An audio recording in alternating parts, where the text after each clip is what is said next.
వరద బాధితులు ఎవరు భయపడద్దు, మీకు మేము అండగా ఉంటాము, మీకు కావాల్సిన ఏర్పాట్లు చేస్తున్నాము, మేము అన్ని రకాలుగా సిద్ధంగా ఉన్నాము.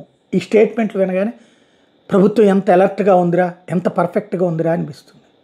ఇక్కడ అసలు సమస్య ఏంటంటే ఈ మాట వాళ్ళకి ఎలా తెలుస్తుంది?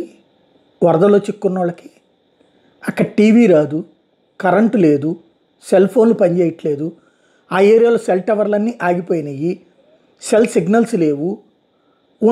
ఒకవేళ సెల్ సిగ్నల్స్ అసలు నేనైతే పొద్దునుంచి తిరిగాను, అక్కడ ఆ ఏరియాలో సెల్ సిగ్నల్స్ కనిపించట్లేదు. మళ్ళీ వేరే ఏరియాకి వచ్చి నేను అప్ చేయాల్సి వచ్చింది.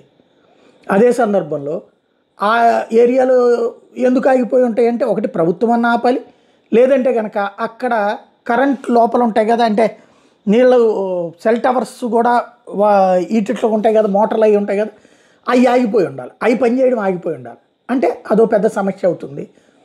కాబట్టి అది లేదు, కరెంటు లేదు, తినటానికి తిండి లేదు, ఉండటానికి లేదు. అసలు వీళ్ళు చెప్పే మాట వాళ్ళకి ఎట్లా తెలుస్తుంది?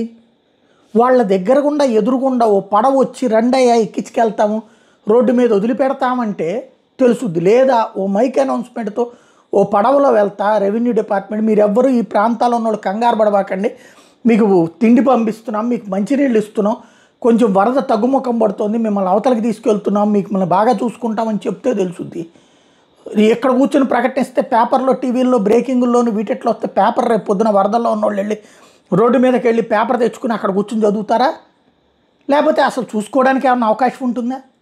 కామన్ సెన్స్ లేకపోవడం అన్నటువంటిది ఇక్కడే కనబడుతోంది.